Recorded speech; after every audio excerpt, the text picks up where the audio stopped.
then, then with my companies, you know, with Cheech and Chong dispensarias, which are going to be around the world, with the selling our product, Tommy Chong Cannabis products, I will be a billionaire in a heartbeat.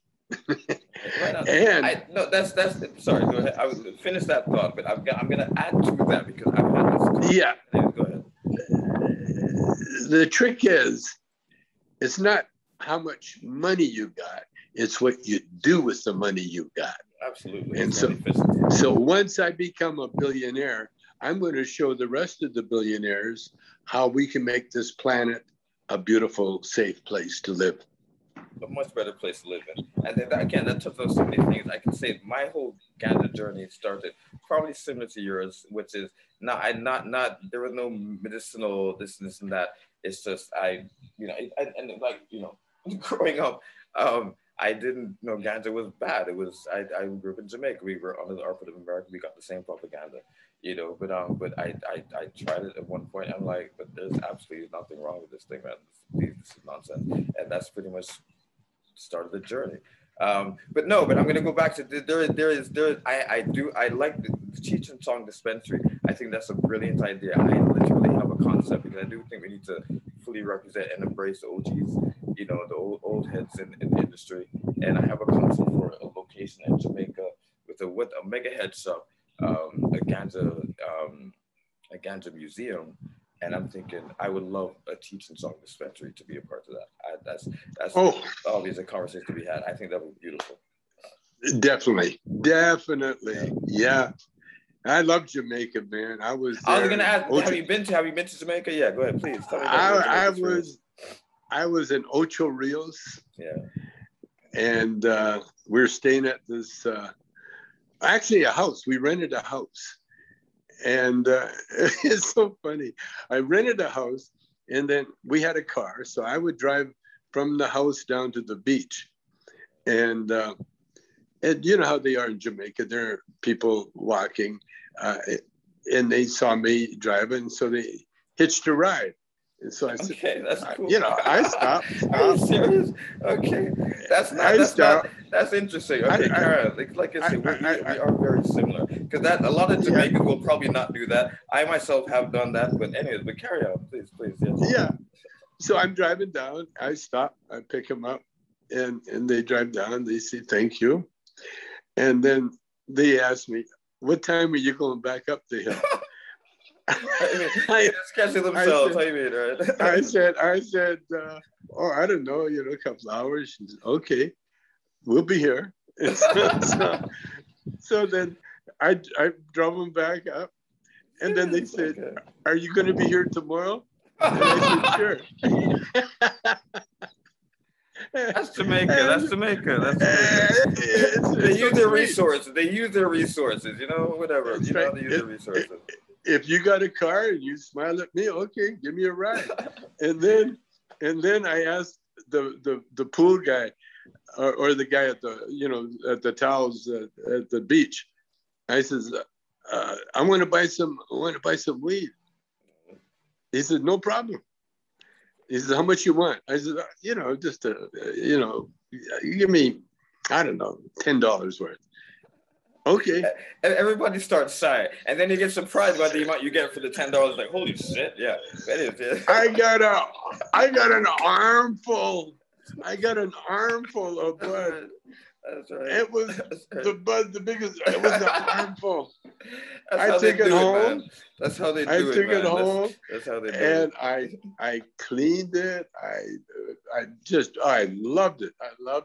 Took the seeds. I cleaned it all out. Yeah, and then I got some papers and I rolled probably the fattest joint I could roll. It was at least that big. And that's Jamaica. So we went on. So I mean, granted, we do know that you don't really need to roll it that big, but yes, some of them are. I was absolutely because I got all that weed. I rolled it that. Sorry, do you have anything that I started smoking it before? Do you have anything we could talk up as well if you wish? Yeah, let's see. Where's I got one all set up. Yeah, I got one right here. Nice. Okay. So anyway, so I went fishing. They took me out fishing, you know, and we chartered a boat, you know, and I get out. We get out on the ocean, and I said, "Is it okay to smoke?" And the guy, "Oh man, this is Jamaica, man, of course, you know." What kind of question is that? What kind of question is that? I lit up my giant joint. I handed it to him, and he wasn't looking. He kind of reached over and he took it and go, "Oh man, look at this, man." That's so you do, dude. That's Jamaica, man. That's how we do it. He was shocked. Yeah, I got to tell you the other Jamaica. I want to tell you a real fun, two funny stories because we were staying there. You know, I'm a comedian, so I put all the funny stuff in my head. I'll get to that as well. Okay, so we're at the, when we go into town, we'd go to the swanky pool, you know, like private kind of club. I know where. Yeah. I know. And so around you know, late in the evening, not late, but around maybe 5, 6 o'clock, I noticed all the lawn chairs are out on the grass, but they're facing the residence that's quite a ways away, you know. Right. But they're facing it, and I thought it was there to watch the sunset or something.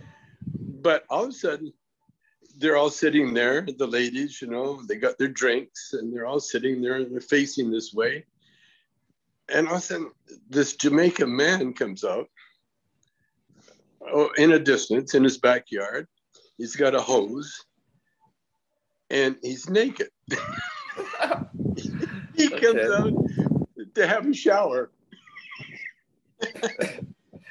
And this is what they were watching. This is what you're watching. And that's what the ladies out there don't want. Oh my goodness! All right.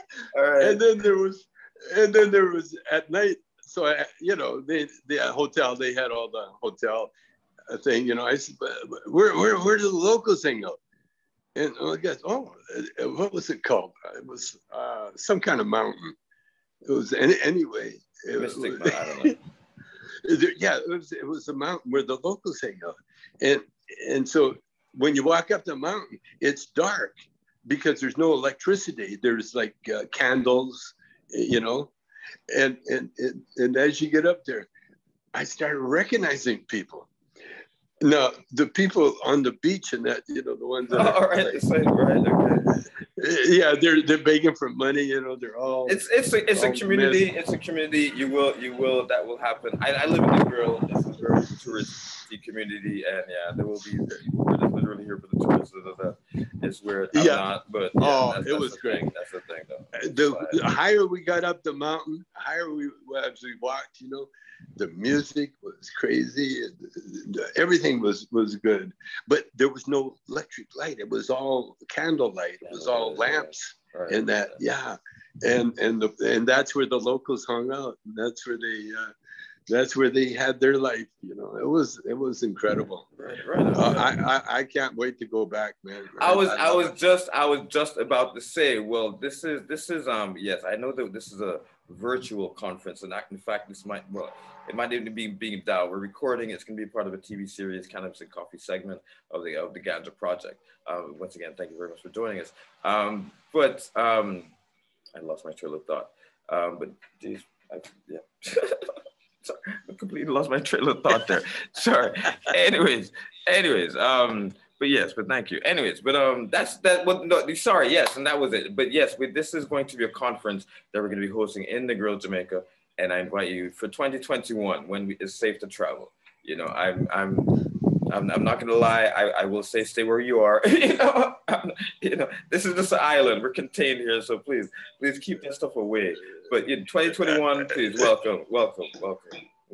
Yeah. As soon as I can travel, we're gonna be definitely go to Jamaica, because that was the last time I was in Jamaica. I was only that one time.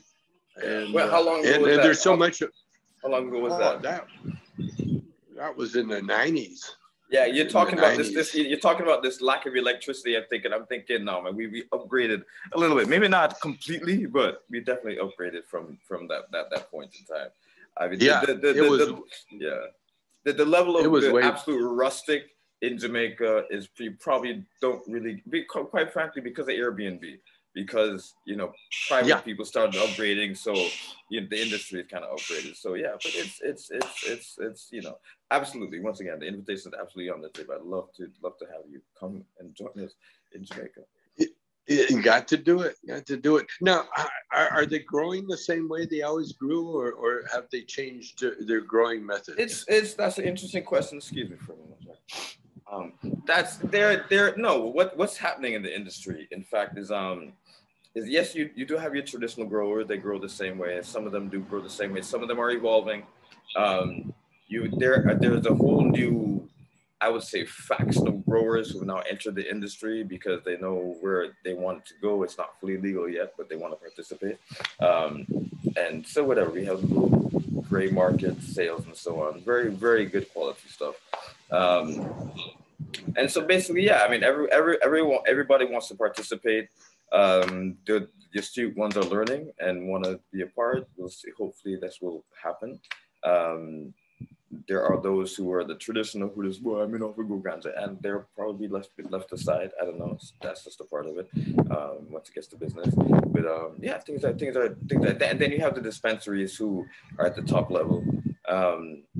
Their products are predominantly flower. We don't really have too many extracts on the island. Just not really. I would love to myself get a brand new oils out, but it's developing because the consumers are here and they're curious. But it's geez, my nose. Give me 1 second. Excuse me, please. Jeez.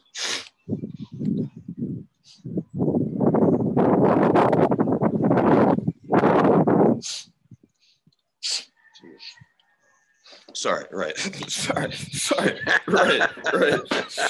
So no, it's the industry developing, but it's not. I would say it's not necessarily developing as a full industry. There's a lot of different companies doing their thing, but it's developing. It will happen. It's just we'll see where the government goes. The government just they just had a new CEO for the Cannabis Licensing Authority. So maybe they have some changes. I don't know. We'll see. So I spoke to the minister yesterday. I'll speak to them, I think, on tomorrow or Thursday with this thing. So we'll see what develops. We're moving forward.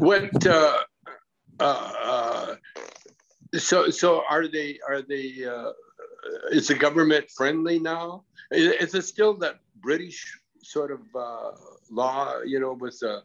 With the canings and all that shit? Are they still? No, we're not that bad, but we're still bad.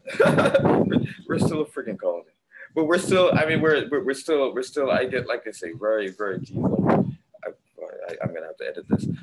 It's still very. I mean, very much a colony. We're still just kind of under America's auspices now. Let me put it that way. Yeah, it's more American. That's across the Caribbean, but no, things are changing and the people are demanding more, and we're hoping that things will, I quite frankly that the government goes some goddamn balls and acts like a damn sovereign nation. But that's all a part of it. My other brush with Jamaica, I'm from Canada, and so there was a gangster named Andy Andrews. And he was originally from Jamaica, but he lived in the States most of his life. And he was like a pretty tough, very polite gangster, very good looking man. And he used to be a boxer. And so he was very well dressed. And, he was a very sweet, kind man. The cops liked him. The cops really enjoyed him because he was very. He was friendly. He was friendly, right on. Yeah, that's friendly. That's how you do. That's how you do. That's how you do. I'll see cops on the road. I'm like, hey, what's up? I'll say good morning. For sure. Yeah. Well, Andy had always had his Jamaica ties. Even though he lived in Canada, and so one day he showed up with this CD, and it was really the first reggae tune. It wasn't even called reggae. They had no name for it. It was listen to this. Take It Easy was the name of the song. Take it easy, no time to worry, hurry, take time now, take your time now, no time to worry. I know that song. That's where it started. That's where it started. That was that's the got that first whole Jamaica, just a relaxed song. place, man. All right, that's the That reason. was the first song. That's the reason. So what Andy did, he was such a thief. I had a band, but he didn't use my band. He didn't use my guys, and he didn't use me. He just played me the song, and then he took the bass player, who was also Black Canadian, and he hired some musicians, and they tried to steal the tune.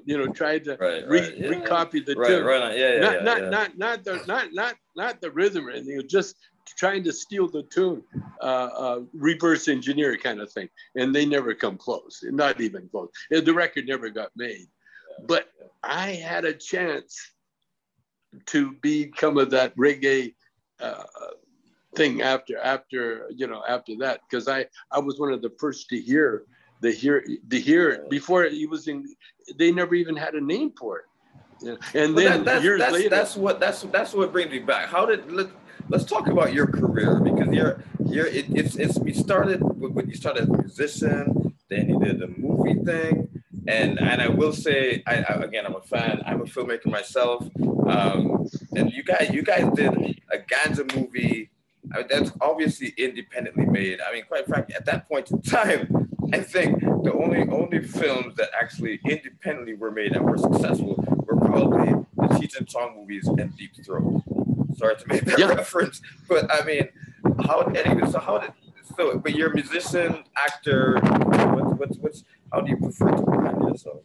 Please. Well, I'm like, I was raised in the country. I was raised in Calgary, Alberta.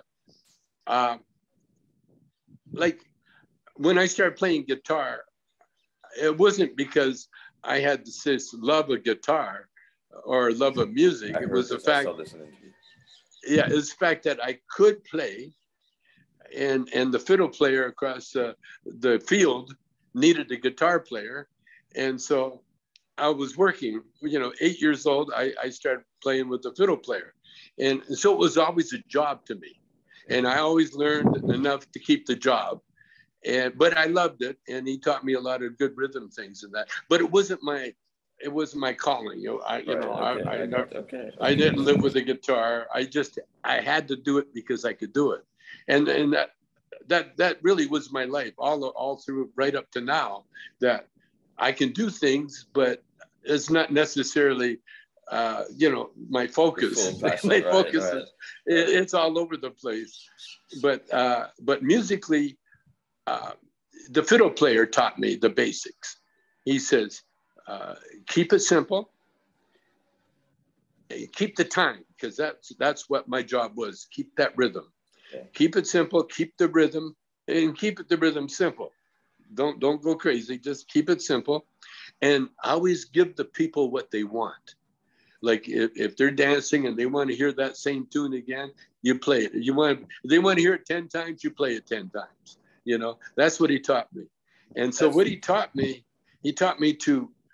to respect the audience, you see. And that was my mantra all the way, no matter what I got into, whether it was comedy, movies. And the reason I got into movies was that was all we could afford when I was a kid growing up. My mother, when we moved into the city, she would buy me a book of movie tickets, passes, and so I could afford to make a movie, dude. We're talking 35, at least 16 or 35 millimeter film. I'm like, what? I don't know about you affording, but anyways. But sorry, a different type of affording. Sorry, carry on. Like, yeah, but when I got into and then Cheech and I did the comedy, and the same thing. When we did the comedy, we went into the record producer's office. He saw our live act. He thought, we were going to record it live, you know. Right. I think. And I said, no, no, no, no, no. I want to record a comedy album, you know, for the head, because you're listening. You're not watching. You're listening. Right. And so we did our successful. Again, I just used my instinct, and the weed. The weed helped me because it told me what to do. It always told me what to do. It does give you guidance. You are correct. Yeah. Absolutely. Yeah. And so we were very successful working live, but I hated going to Australia, because when we went to Australia, we would miss summer in America. All right. And we would be there for their winter. And then when we come back, we would be here for our winter. And so it was winter, winter, winter, winter. And I said, I don't want to do that anymore. Yeah. So I said, let's do a movie. I got to do a movie. So I started writing another movie. And then Lou Adler, our record producer, he made a deal. And what Lou wanted us to do was make a Cheech and Chong's greatest hits. So we used the records. You know, he always wanted to use that in there. And so Cheech and I, when we got together, you know, we'd always create separately, you know, and we would say, no, we knew what kind of movie we wanted to make. And then I wrote a song called Up in Smoke. And then when Cheech heard it, Cheech says, okay, that's the title of the movie. And then not only the title, but then it was, I wrote most of the movie, and it became a surprise hit. But you know what I did? I wanted to show dope smokers in a positive light. Like, that's why, you know, I'm a bodybuilder out working out, and I worked out especially for the movie, because I wanted to show the dope smoker in a really good body, you know, good shape, you know, not just a little punk, you know, sleazing away.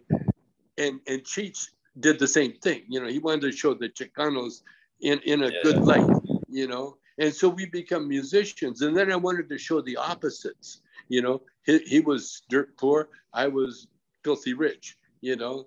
But we had the one thing in common, two things in common. We had the love of music and the love of weed.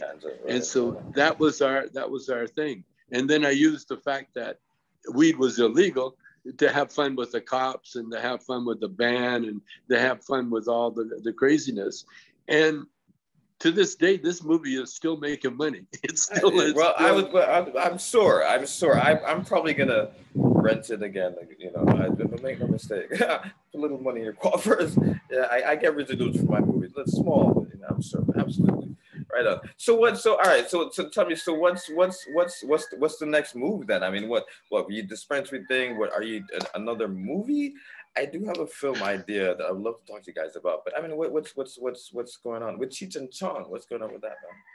We're going to do this dispensaries. We got a documentary on our lives that's my daughter has been working on for 5 years now. That'll come out when we do our dispensaries, when we unveil our dispensaries. We're going to hit with that. Right. But we also got I did a movie called Color of Outer Space, Color of Space, I think it was called, with Nick Cage. It was about the pandemic. It was weird. It was a movie about the pandemic a year before the pandemic hit. Okay. It was crazy. So the writer, he liked my acting, so he wrote a serious Cheech and Chong movie, which I read the script, I loved. And so I think, you know, if everything works out right, we get the right director, we're going to be doing another Cheech and Chong, but it'll be a serious Cheech and Chong movie. It'll get more personal than the other movies, you know. The other movies, you know, we were just funny in them. This one, we're going to get more into our real lives, you know. Y'all kind of grown up, basically. You're grown up. You're mature. You're grown up. We're fucking old men.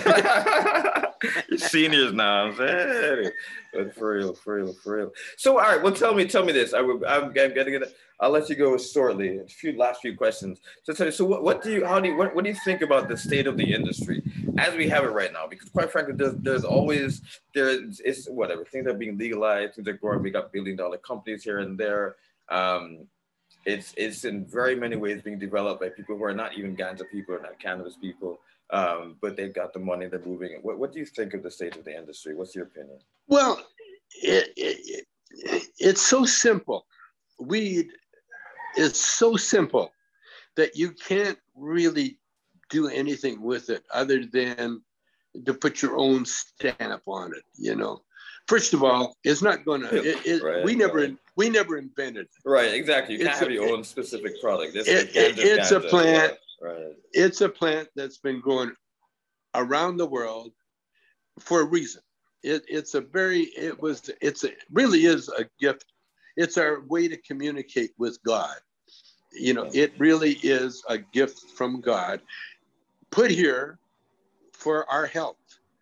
I absolutely believe that. I'm of the firm belief that man's progress was a result of contact with the ganja plant. I honestly believe that. Yeah. Our evolution. Yeah, go ahead, in the plant world, we're all connected. Mm-hmm. See, in the physical world, the only difference between us and a plant is that we have legs, we can walk. Right, you know? Right. Other than that, move as well. Make no mistake. But yeah, for real. Yeah. Oh, yeah. But what I'm saying is that we are of God, and like everything, this whole kingdom is of God, and we are of God, and therefore, when we do things of God, we are protected. We are totally protected. That's why I am where I am. You know, that's why I am. I am really doing his work, because that's how it works. You know, there are people like me that are ordained to make sure that the world gets the benefit of God's the gifts. Plan. I'm in full agreement. That's kind of the way I see it. Again, getting right back to the whole. This is the reason why I'm into this is because I believe that people deserve access and should get access. Absolutely. Yeah. Absolutely. All right. Go ahead. And I was going to say people always ask me, what should I do? Why does it work? All that stuff. Here's my explanation. Our mind is the only thing that can't be transplanted.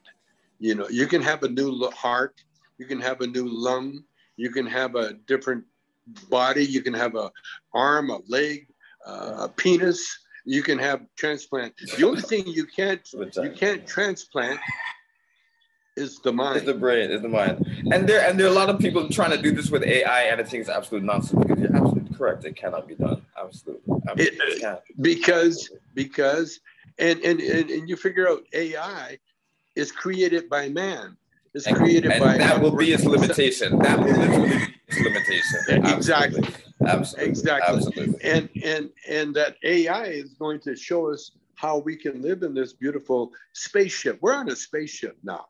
You know, we're on a spaceship. True. Like Timothy Leary once told me, his plan was to get in a spaceship and go find another Earth. I said, Tim, we don't need to. We're on a spaceship. And it's true. It's true.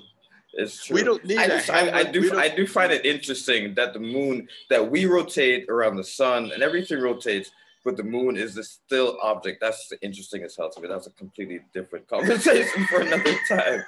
But anyways, it's all of God. It's all of God. It's absolute structure. It's in the making of something. Absolutely.